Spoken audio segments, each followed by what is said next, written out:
वर्चस्व माने होता है अपना एक वजूद, इंग्लिश बोलते हैं हेजेमनी, वर्चस्व को पकड़। तो अमेरिका वर्चस्वकारी देश क्यों है, इसका तीन आधार है। पहले यहाँ सुनिएगा पहले फिर से। पहला है सैनिक शक्ति के रूप में, दूसरा है ढांचागत शक्ति यानी आर्थिक शक्ति के रूप में पैसे के मामले में, तीसरा सांस्कृतिक शक्ति के रूप में कल्चरल में। सबसे पहले सैनिक की बात करें तो सैन्य शक्ति के बल पर यह अपनी मनमानी करता है। इस सबको जानता है कि सैनिक इसका बहुत ज़्यादा विकसित है, डेवलप है, साथ में उन्नत है, बहुत ऊंचे किस्म के हैं और विध्वंसक है, मारेंगे तो मारेंगे वाला हिसाब किताब वाला सैनिक है। और चूंकि अमेरिका ने पूरे सैनिकों को छूट देकर रखा है, इसीलिए विश्व में नंबर 1 पर सैनिक जो है अमेरिका का आता है। तो अमेरिका का विश्व के नंबर 1 पर आता है, तो इसका मतलब ये अपनी मनमानी करता है पूरा विश्व में और दुनिया को बोलता है कि मेरी मानो, इसीलिए इसका वर्चस्व कुछ ज़्यादा है। यह अपने सैनिकों में 12 शक्तिशाली देश, कल मैंने 12 कुछ देश गिनाया था, जिससे सबसे पहला है यूएसए, खर्चा करता अपने सैनिकों पर, फिर चाइना, फिर इंडिया, फिर यूके, फिर आपका रसिया आएंगे, फिर जापान, फिर आएंगे आपका फ्रांस, फिर जर्मनी, फिर दक्षिण कोरिया, कल हम गिनाए थे। तो ये अपने सैनिकों में 12 शक्तिशाली देशों से सबसे अधिक खर्चा करने वाला देश है। इसीलिए इसका सैनिक मात्रात्मक रूप से मतलब संख्या के रूप में भी ज़्यादा है, गुणात्मक क्वालिटी में भी सबसे ज़्यादा उन्नत किस्म के हैं। यानी इस पर कोई शक नहीं कि अमेरिका का सैनिक दुनिया का सबसे बेस्ट सोल्जर है, बेस्ट सैनिक है, इसमें कोई शक नहीं है। यह इसका जो रक्षा बजट है, मतलब जो पेंटागन, मतलब पेंटागन क्या है, अमेरिकी रक्षा विभाग का मुख्यालय, हेडक्वार्टर पेंटागन।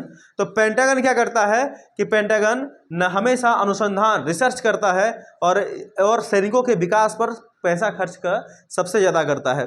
तो अमेरिका के 6 सैन्य कमान है, यहाँ पर इस बात को याद रखना, 6 सैन्य कमान। इसका मतलब जो कि 6 जगहों पर अमेरिका के सैनिक रहा करते हैं, यूँ मानिएगा।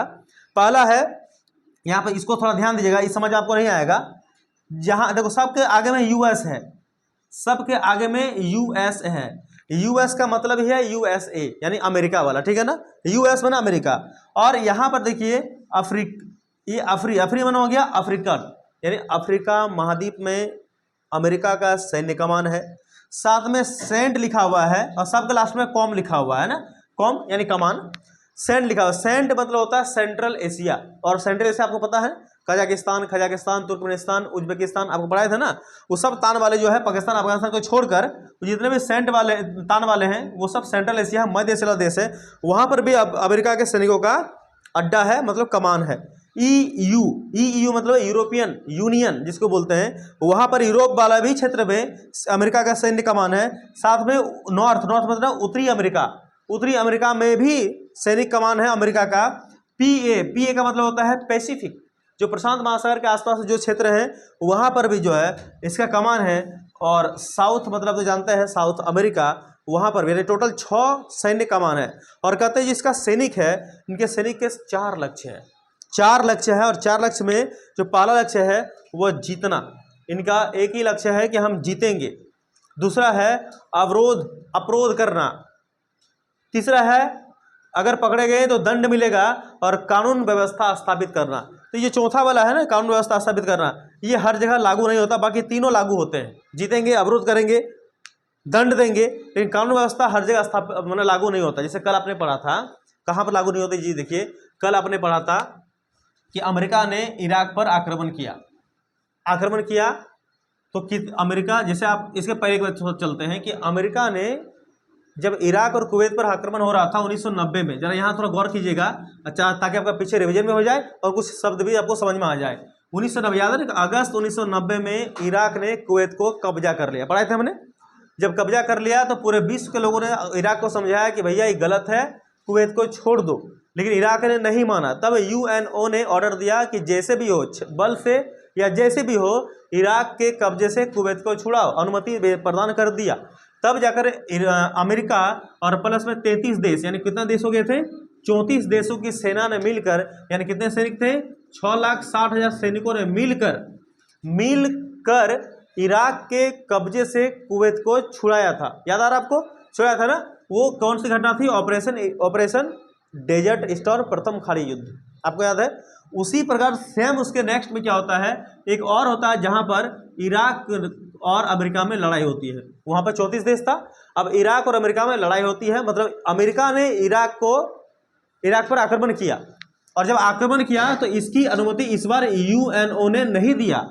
इसमें यूएनओ ने अनुमति दिया था, इसमें यूएनओ ने अनुमति नहीं दिया। इसके बावजूद भी अमेरिका ने इराक पर कब्जा किया, लड़ाई किया। लड़ाई क्यों किया?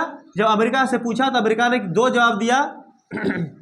मैंने अमेरिका ने एक जवाब दिया, कौन सा जवाब दिया कि देखिए हमने इसीलिए इराक पर आक्रमण किया क्योंकि इराक वाले खतरनाक हथियार बना रहे, अगर ये हथियार एक बार दुनिया में फैल गई तो देश को, इस पूरे विश्व को विध्वंस से कोई बचा नहीं सकता है। तो इसकी जिम्मेदारी कोई ले ना ले, हम होने के नाते हम ले रहे हैं और उसको रोकने की कोशिश कर रहे हैं। इसलिए इराक पर आक्रमण करा था अमेरिका ने। लेकिन बात कुछ और थी, पता था ना कल बात क्या सच थी? बात ये नहीं थी। यूएनओ की टीम ने जब उस जगह पर जाकर जांच किया, सर्वे किया, तो उसको कोई सा भी ऐसा हथियार नहीं मिला था। तो अमेरिका का क्या मकसद था? अमेरिका का मकसद दो था। एक, इराक के जो ऑयल वाला क्षेत्र है, तेल वाला जो क्षेत्र है, उस पर कब्जा करना और अपने मनमानी तरीके से, बोलो ना सैनिक अपने क्या करते हैं, मनमानी करते हैं, अपने मनमानी के तरीके से उस तेल को बेचेगा और उसका पैसा खुद रखेगा, इराक को नहीं देगा। दूसरी बात, ये तभी हो सकता है जब इराक पर कानून व्यवस्था अपने हाथ में ले लेगा। कौन? अमेरिका। तब ही ये कर सकता, मतलब जब अपना आदमी वहां पर बिठाएगा, अपना सरकार बिठाएगा, तब ये हो सकता, अदरवाइज ये हो नहीं सकता है। तो ये दो काम के लिए इराक पर अमेरिका ने कब्जा किया था। लेकिन एक काम तो हो रहा था, लेकिन एक काम नहीं हो पाया, यानी इराक की जनता के सामने अमेरिका के लोग मजबूर हो गए। मतलब इराक ने स्वीकार नहीं किया अमेरिका की गुलामी, और अमेरिका वहां पर कानून व्यवस्था अपना लदा नहीं सके। इसलिए मैंने कहा कि ऑपरेशन इराकी फ्रीडम जो 19 मार्च 2003 को हुआ था, वो वाला असफल हो गया था। कल बताया था ना, वो सफल नहीं हुआ था क्योंकि वहां पर कानून व्यवस्था अमेरिका स्थापित नहीं कर पाया। तो यहाँ पर एक चीज देख लेना, जैसे 1990 वाला में 34 देश था ना, तो यहाँ पर इराक और यहाँ पर 40 देशों ने मिलकर एक ग्रुप बनाया और उस ग्रुप ने मिलकर आक्रमण किया था। तो ये चीज़ मैंने आपको बता दिया। तो ये कानून व्यवस्था अमेरिका का हर जगह सक्सेस नहीं होता है, कहीं ना कहीं फंस जाता है। दूसरी बात, अगर इससे नहीं होगा अमेरिका का वर्चस्व, तो यहाँ से देखो वर्चस्व क्या है, ढांचागत यानी पैसे से देखो, आर्थिक शक्ति से देखिए कि विश्व अर्थव्यवस्था को अपनी मर्जी से चलाता है अमेरिका। अर्थव्यवस्था ये है, विश्व अर्थव्यवस्था को अमेरिका अपनी मर्जी से चलाता है। मतलब अपनी मर्जी से कोई भी चीज़ बनाता है, अपने मतलब का कोई चीज़ बनाता है और उसे बरकरार रखता है। मतलब वो सार्वजनिक वस्तु बनाता है और ऐसी वस्तु जिनका उपयोग एक व्यक्ति के द्वारा अगर कर भी लिया जाए तो समाप्त होने वाला नहीं होता है, ठीक है ना। ऐसे ऐसे वस्तुओं को बनाता है, जैसे देखिए यहाँ पर समुद्री व्यापारिक मार्ग बनाया, तो समुद्र में सबका अधिकार है, कोई भी आएंगे कोई भी जाएंगे, कोई दिक्कत नहीं है, व्यापार खुलेआम कीजिए, मस्त कीजिए, यानी SLOC, है ना। दूसरा है इंटरनेट की उपलब्धता। इंटरनेट, आज जो इंटरनेट चला रहे हैं वो किसकी देन है? अमेरिका की ही देन है, जो 1950 में ही आ गई थी। ये इंटरनेट उसी की देन है। आज पूरे विश्व में ऐसा कहीं भी जगह नहीं जहाँ पर इंटरनेट ना चली जा रही हो, हर जगह चली जा रही है इंटरनेट। साथ में विश्व अर्थव्यवस्था में अमेरिका का जो हिस्सा है वो 21% है। सबसे ज़्यादा पैसा देने वाला अमेरिका है, 21%। तो बनवाने भी तो इसी की चलेगी ना। और ब्रिटेन वुड्स प्रणाली के अंतर्गत जो 1944 में हुई थी, उसमें WB निकला, IMF निकला, WTO निकला। ये लोग का जो नियम जो लागू करता है, नियम जो तय करता है, रूल जो बनाता है, वो अमेरिका ही बनाता है, क्योंकि सबसे ज़्यादा पैसा यही देता है। तो बात भी इसी का मानना पड़ेगा, नहीं तो अगर ये पैसा देना बंद कर देगा तो फिर दिक्कत में आ जाएगा। अगर उससे भी नहीं तो सांस्कृतिक शक्ति रूप में देखो, सांस्कृतिक शक्ति रूप में कैसे ये वर्चस्व रखता है अपनी विचारधारा। आपने बताया था अमेरिका के कितने विचारधारा थे जो पढ़े थे तब? 3 विचारधारा, लोकतंत्र, उदारवादी, पूंजीवादी। तो अपने विचारधारा और तौर तरीकों के माध्यम से ये वैश्विक सहमति बनाता है, और हम लोग कब उसमें घुस जाते हैं हम लोग को पता भी नहीं चलता है। वो ऐसे चीज़ बनाता है जिसमें हम लोग कब उलझ जाते हैं हम लोग को पता भी नहीं चलता है। जैसे हमने पढ़ा था, देखो जीन्स, ब्लू जीन्स, आज हर कोई जीन्स पहनता है। हम लोग का परिधान क्या है? धोती कुर्ता। वस्त्र क्या है? धोती कुर्ता। जीन्स हम लोग का नहीं है, इंडिया का नहीं ना है, लेकिन फिर भी लोग आज पहनते पहनते पहनते कैसे आदत लग गई कि अब जीन्स बिना रहे नहीं जाता, बिना जीन्स का होता ही नहीं, जीन्स पहनेगा ही, ब्लू जीन्स, ठीक है ना। तो जीन्स किसकी देन है? अमेरिका की देन है। याद करो, मैंने पढ़ा था जीन्स वाला किसका कारण था? आंद्रे पर्थ वाला। आंद्रे पर्थ, इसी चैप्टर में था ना, आंद्रे पर्थ जब चर्च जाती है तो ब्लू जीन्स पहन के जाती है, उसकी मम्मी उसको डांटती है कि जीन्स हम लोग का नहीं है, बल्कि तुम धार्मिक स्थल पर जा रहे हो तो चर्च का ड्रेस पहनो। लेकिन उसने कहा कि मैया जीन्स में तुमको क्या लग रहा है, आराम, कूल है, ये स्वतंत्रता क्या एहसास होता है जीन्स में। तो जीन्स को अमेरिका ने कब हम लोग को दे दिया और कब हम लोग उसका आदत लगा दिए और हम लोग ने सहमति भी दे दिया कि चलो भाई कंफर्टेबल है, और तब से हम लोग पहनते आ रहे हैं। मैकडोनाल्ड जो खाना, बर्गर पिज्जा ये सब जो खाते हो, ये सब चीज़ें कहाँ से है, सब अमेरिका की देन है। हम लोग आज कब अपने भोजन में, जहाँ पर हम लोग सुबह में, याद को नाश्ता में पहले मड़बत्ता चोखा चलता था, मड़बत्ता चोखा नहीं तो बासी भात चलता था, बासी भात, हरा मिर्चाई, सत्तू, प्याज, हो गया देसी खाना अपना। लेकिन अब नहीं, अब बच्चों को खिला दो, आज के डेट में बच्चों को बासी भात नहीं खाएंगे, बासी भात गंद करता है। बासी भात में जो मज़ा है ना बेटा, दुनिया में किसी भात में मज़ा नहीं है उतना। बासी भात, अगर किसी को सोना है तो बासी भात खा लो भरपेट, और एक थोड़ा खटिया में बैठ जाओ तो देखना दाएं से नींद आ जाएगी। बासी भात जो नशा है ना वो किसी में नहीं, बासी भात अपना है। खाते हो बासी भात तुम लोग? खाओ बासी भात, देसी है, कुछ नहीं होने वाला उससे मजबूत हो गए। बासी भात खाइए। तो बासी भात बहुत जरूरी। लेकिन आज बासी भात, आज क्या, वो जोकटिया, की नाम है जोकटिया करे, मैगी ने, मैगी, चाउमीन, नूडल्स, जोकटिया का, जोकटी जिसको हम लोग खेत से पहले कोड़ते थे और बत्तख को खिलाते थे, आज हम लोग खा रहे हैं। जिसको हम कांटा में डालकर माछ मारते थे, वो जोकटिया को, केंचुआ जिसको बोलते हैं हिंदी से, उसको आज हम लोग खा रहे हैं। कितना मजा आ रहा है। जोंकटी है वो, कभी उसको मुंह में लेकर ना कभी एहसास कीजिए खाने का कि हम लोग जोंकटी खा रहे थे, कल दिन से खाओगे नहीं। अमेरिका ने खाना सिखा दिया है वो चीज़ को। आज हम लोग क्या करते हैं, ऐसा ब्रेड लेते हैं, क्या बोलते हैं, पावरोटी नहीं, ऐसा ब्रेड लेते हैं और उस पर ऐसे फिल्म देखते हैं ना, ऐसे चाकू से ऐसे कुछ उठाता है, क्या बोलते हैं उसको भगवान जाने, ऐसा जो भी है, कैचअप केचुआ जो भी हो, उठाते हैं उसको, ऐसे हम लोग भी करते हैं, उस पर एक और देते हैं और बढ़िया से कर खाते हैं। पेट नहीं भरता भैया, हम लोग देसी आदमी हैं, एगो ब्रेड में पेट भर जाएगा?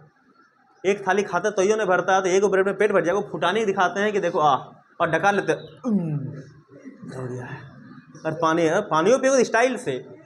ऐसा कुछ नहीं होता है। मस्त से लोटा से पानी पीजिए, बोतल उतल कुछ नहीं, बोतल भी धरा है किसने, अमेरिका ने। मस्त लोटा से पानी पीजिए, गिलास से पानी पीजिए, सुतल रहो। मैकडोनाल्ड चीज़ें आने से अमेरिका पर भेजा धरा, अपने सहमति लौट दिया। एटीएम पहले था वस्तु विनिमय, सामान के बदले सामान, अब पैसे के बदले सामान मिल रहा है। पेप्सी, अरे भाभी तो भूल ही गए, पेप्सी में भी प्रकार है, कोका कोला, ठंडा बोले तो Coca Cola, Thums Up, Mirinda और स्लाइस, और क्या कहता है, माउंटेन ड्यू, पहाड़ से कूदा दो। नहीं नहीं नहीं, तो ये सब फालतू है। देखो कोका कोला महा फालतू, कोका कोला ब्लैक वाला, हरा वाला, सादा वाला, ये सब में ना बड़ा बढ़िया आदमी नहीं पीता है, जैसे मैं नहीं पीता। इससे टॉयलेट साफ करा जाता है जी, टॉयलेट साफ, उसमें जो एसिड रहता है ना, घर में जो टॉयलेट साफ करते हो कि ना उसका हार्पिक बोतलवा, कोई धोए टॉयलेट साफ किए हो? नहीं किए हो? कभी करके देखिएगा, बड़ा आनंद आता है, बहुत सुंदर लगता है। जब उस पर देते हो ना हरा वाला टॉयलेट, ये वाला हार्पिक, उसका जो घंसते हो ना, उसमें जो लाइट आता है ना, तो जितना लाइट उतना खुशी मिलती कि हमने बहुत बड़ा काम कर दिया, एक मज़ा आ जाता है। करके देखिए, कसम से बहुत सुंदर लगेगा। हम तो रोज धोते हैं, कर दिया। हार्पिक जो काम करता है वही काम ठंडा करता है, इसलिए मत पीजिए। अफ्रीकन देशों में तो क्या बोले अब हम, ठंडा का यूज मत पीजिए। लेकिन एक उसमें से एक खराब नहीं है, एक अच्छा है। कौन सा? माउंटेन ड्यू बहुत सुंदर है। मतलब हम एक बार जा रहे थे, हमको प्यास लग गई, और जब जा रहे थे तो मतलब पहले हम इधर नहीं रहते, पहले मैं उधर रहता था, तो बीच में एक नदी पड़ता है, और नदी में जो है पुल तब तक नहीं बना था, और अब जाएंगे कैसे, प्यास भी लगी है और नदी पानी बहुत गर्म है। तब सामने एक दुकान देखें, दुकान में हमने गया और कहा कि भैया माउंटेन ड्यू है क्या? बोला हाँ बेटा है, ले लो। हमने ले लिया एक माउंटेन ड्यू और पिया। जैसे ही पता नहीं कैसे क्या हुआ, मतलब शरीर में लगता करंट दौड़ गया। हंसने की बात नहीं है, मजाक नहीं कर रहा हूँ मैं, मजाक नहीं, आई एम नॉट सीरियस, मजाक नहीं कर रहे हैं। करंट मारो दौड़ गया, और जब दौड़ गया तो साइकिल कैसे पकड़े और पता नहीं कब नदियां पार कर दिए, पता नहीं चला, गिरे नहीं, कुछ नहीं। तब पता चला कि माउंटेन ड्यू का कमाल है। माउंटेन ड्यू बहुत अच्छा है, सच में बहुत अच्छा है कि नहीं? हम कोशिश कर रहे हैं पहाड़ से कूदाने का, एक बार देखते हैं क्या होता है, ठीक है ना? है अमूल कूल ने, अमूल कूल पिता इंडिया, कोई बात नहीं। अब देखिए टूथपेस्ट, टूथपेस्ट में वैरायटी आ गया। पहले टूथपेस्ट क्या था हम लोग का जानते हो? सबसे पहले टूथपेस्ट हम लोग का था एगो ना था खपरवा, नहीं था खपरवा, झिकटिया, झिकटी झिकटी खपरा, उसको यहरा पर जाते थे, यहरा पर जाकर जो पटिया रहता था पत्थरवा, उसको बढ़िया से पॉलिश करके धो के उस पर घंसते थे, तो ऐसा घंसते थे, कितना आनंद आता था, मजा आता था। आज झिकटी गायब। आज टूथपेस्ट का भी वैरायटी आ गया, नमक वाला, बिना नमक वाला, लौंग वाला, इलायची वाला, कितना चीज आ गया है वैरायटी। अब दुकान में जाओ मस्त खोजो, लौंग वाला है नहीं है तो नमक वाला दे दो, वो भी नहीं है तो सेंट वाला दे दो, वो भी नहीं है। मतलब कितना वैरायटी आ चुका है इस पर। नहीं ऊपर से देखा आपके टूथपेस्ट पे नमक है एक लड़की आती पूछने, चेक कर लो मैडम नमक है कि नहीं, पूरा मुंह में थूक देता है, नमक इसे पूछने का है। और वो भी इसका प्रचार देखते हो कैसे देता है, अरे बाप पेड़ से गिरता है, प्रियंका चोपड़ा पेड़ से गिरती है और गाड़ी पर आ जाती है और पूछती है, डरा का आदमी जान नहीं लेगा वैसे पूछने का, सिंपल पूछ लो पूछने का, तो उसे पूछने की क्या जरूरत तुमको है? पेड़ से कूदते हो, गाछ से कूदते हो, पानी से उठ जाते हो, ये सब देखो, ये सब कहीं ना कहीं आदमी को जो ना समझ है वो लोग कहीं ना कहीं ऐसे करेगा, मरा जाएगा। दोषी कौन? प्रियंका चोपड़ा, लेकिन कोई उसको दोष नहीं देंगे, बड़ा आदमी है। कंप्यूटर, वीडियो गेम, आज इसमें सबसे ज़्यादा आदमी पगलाया है, बचपनी सबसे ज़्यादा इसमें पगलाया है। यहाँ तक देखते हैं हमारे यहाँ तक भी देखो मार मार मार मार मार मार मार मार मार मार मार ऐसे करता है, मतलब ये चीज़ रात दिन में ऐसे ही होता रहता है। एक दिन देखना जब बुढ़ापा आएगा तो ऐसे ही रह जाएगा, ऐसे ही। फिर ना तो तुम राशन उठा पाओगे और ना तुम अपना बैंक में कौन वेरिफिकेशन कर पाओगे, ऐसे रहेगा। बैंक मैनेजर ऐसे करके टानेगा, ऐसे रह जाएगा, फिर ऐसे रह जाएगा। तो तुम कोनो काम ऐसे ऐसे खा हमेशा ऐसे करते रहोगे, कहीं जाओगे ना ऐसे ऐसे करते रहोगे, हाथों ऐसे रहेगा, ऐसे ऐसे करते रहेगा, ऐसे ऐसे, वो बीमारी हो गया इसको, ऐसे ऐसे, समझे कि नहीं? तो ये सब नहीं करने का है। तो ये सारा चीज किसकी देन है? अमेरिका की। और कब हम पर ये लद गया पता नहीं चला। आज जींस बिना हम रहते नहीं हैं, आज पिज्जा बर्गर बिना खाए हम रहते नहीं हैं, एटीएम एक न एक बार जरूर जाएंगे। अरे वाह एटीएम मत पूछो। पेप्सी, पेप्सी तो बिना पी के रहेंगे नहीं, ठंडा पानी छोड़ो, पेप्सी पी बेटा है, क्या सामने दो चार को आदमी भी है, देखेगा देखा अच्छा बोलेगा। टूथपेस्ट, उस जमाना चला गया, दुश्मन का जमाना चला गया, टूथपेस्ट करेंगे। कंप्यूटर, आज सबके पास लगभग कंप्यूटर हो चुका है, वीडियो गेम तो ना पूछो सबके पास है। साथ में इतना तो है, व्यावसायिक शिक्षा भी है। व्यावसायिक शिक्षा मतलब MBA, management of business administrative. देखो MBA, सबसे पहले MBA यानी बिजनेस कैसे किया जाता है, बिजनेस कैसे सीखा जाता है, बिजनेस का भी पढ़ाई होता है, जिसको MBA बोलते हैं। तो MBA किसने सिखाया?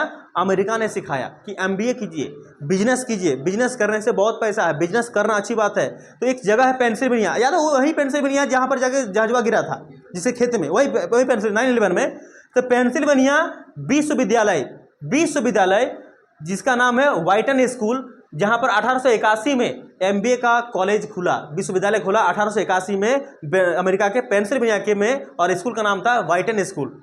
और इस प्रकार 1990 में अब उस स्कूल में सिलेबस लागू हो गया। और अमेरिका क्या आज भारत में भी देखो क्या कर रहे हो, MBA कर रहे हैं, पूछो MBA कर रहे हैं, तो हर एक जगह आज MBA का बोलबाला हो चुका है। तो ये सारे चीज अगर यदि कोई इतना सारे चीज जानकार रहेगा, इतने सारे चीज दुनिया को देगा, तो जरूर ही उसका वर्चस्व होगा कि नहीं? तो यही कारण से अमेरिका आज विश्व में विश्व गुरु और वर्चस्व बनकर बैठा हुआ है, कोई उसका विरोध नहीं कर पा रहा। तो ये कुछ मेन का तथ्य है, आप इसको आराम से कॉपी में उतार के लिख लीजिएगा, 2-4 बार पढ़िएगा, याद हो जाएगा। इसको रटने का कुछ नहीं है, समझने का है, ठीक है? इसको फोटो खींच लिए, भेज दूँ मैं, इसको भेज देना, ठीक है ना? मिटाता हूँ इसको, आगे चलते हैं।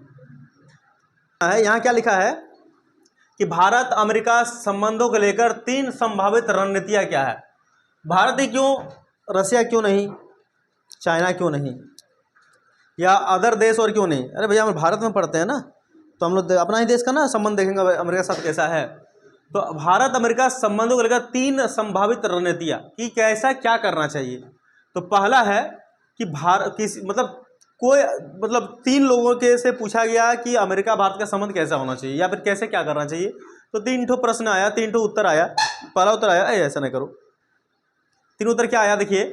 पहला वाला कि भारत को अमेरिका से दूरी बना लेनी चाहिए।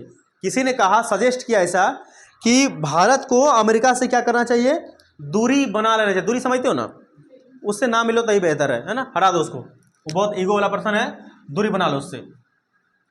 यानी यूएस की सैन्य शक्ति से इसका मतलब क्या है, वो डरता है कि उसके सैनिकों से टकराना नहीं है, उससे दूर रहो, जितना दूर रहोगे उतना बढ़िया रहेगा, ठीक है ना।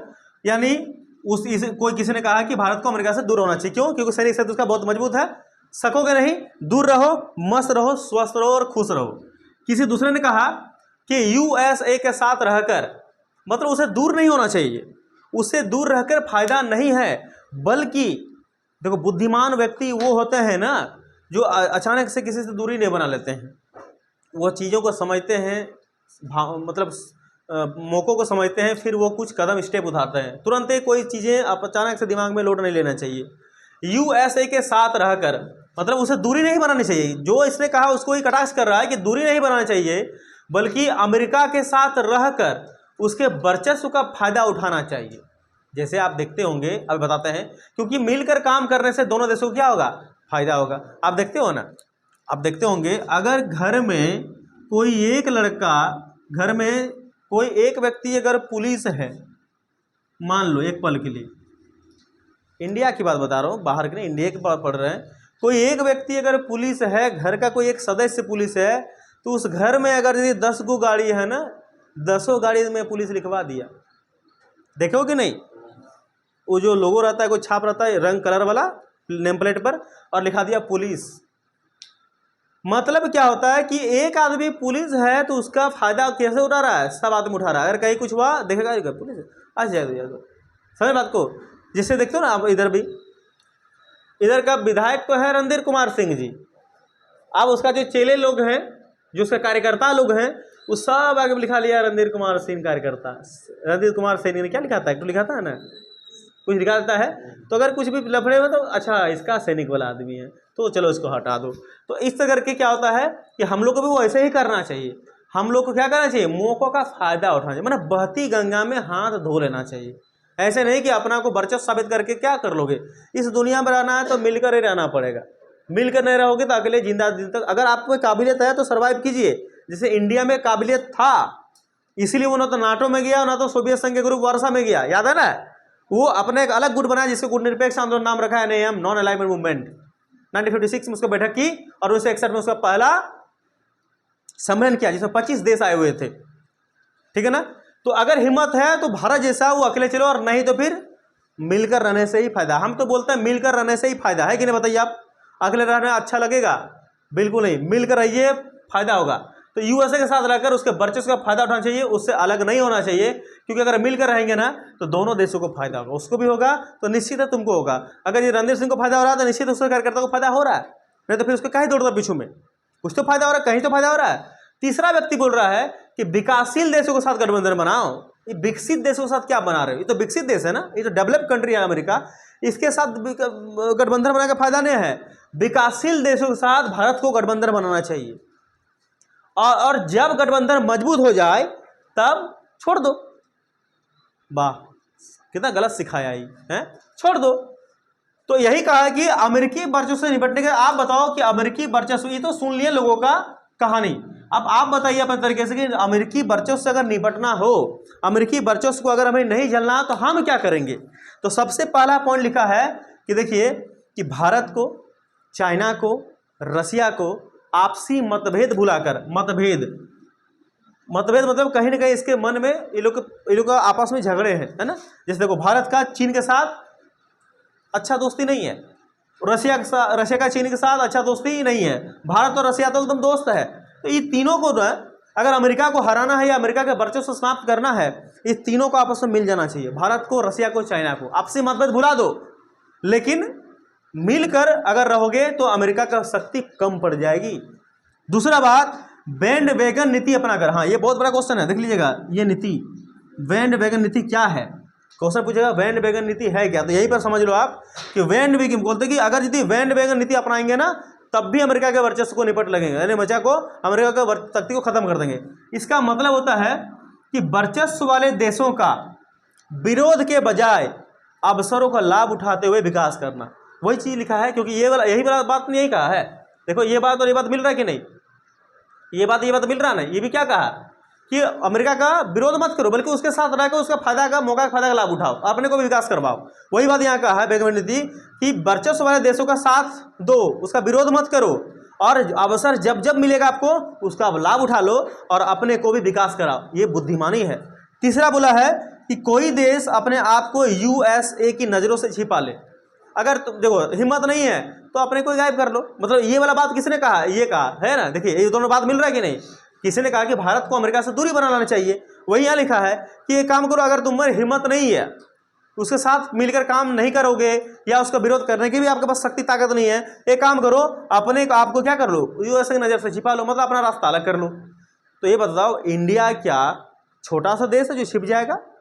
इंडिया नेपाल है, इंडिया श्रीलंका है, भूटान है जो छिप जाएगा?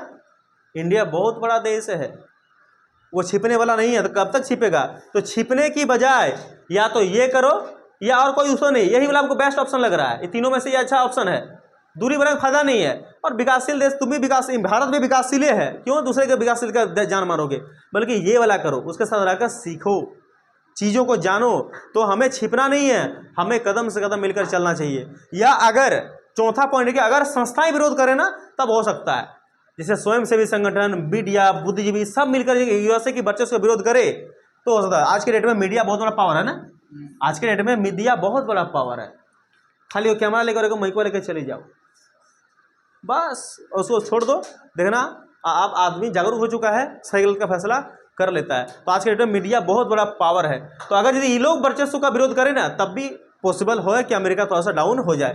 तो बहुत सुंदर बात लिखा दिया। आप इसको कॉपी में लिख लिया तो बढ़िया है, नहीं तो ग्रुप से लिख लीजिएगा। चलते हैं आगे में, एक लास्ट पॉइंट छूटा है, खत्म हो जाएगा चैप्टर पूरा क्लियर खत्म। पहले बात है कि अमेरिका, तब जानते कि अमेरिका, अच्छा अमेरिका राजधानी क्या है जी, हम भूल गए।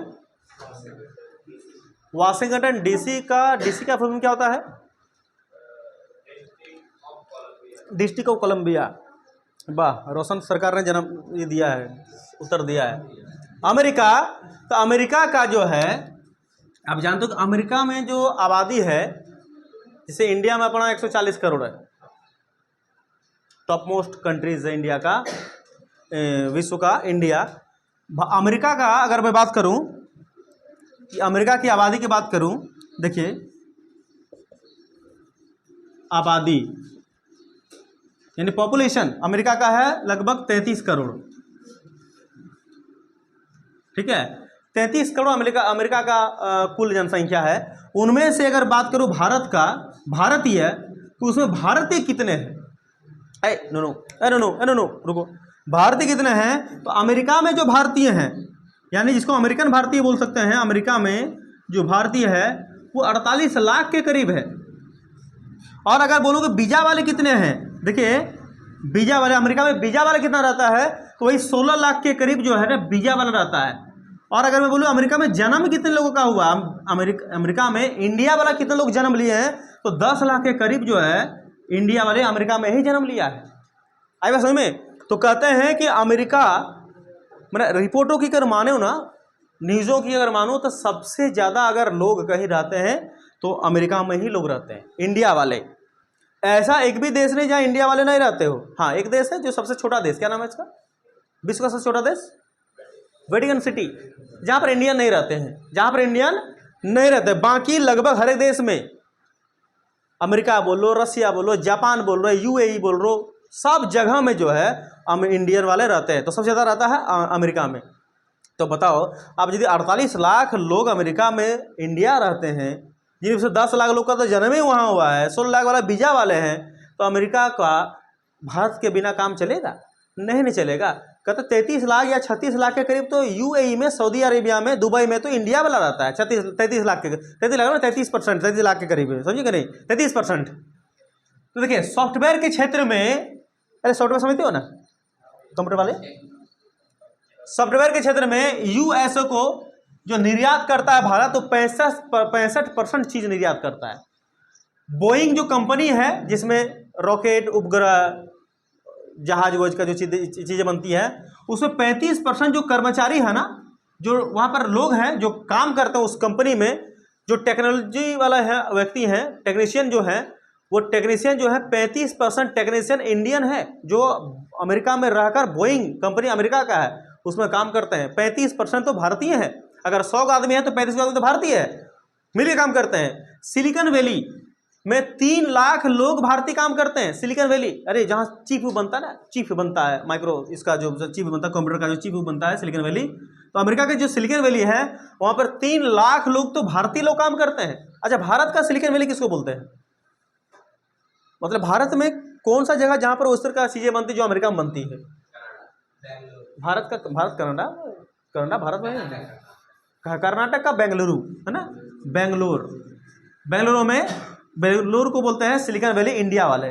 15% अमेरिकी कंपनी की शुरुआत तो भारतीयों ने ही किया था अमेरिका में।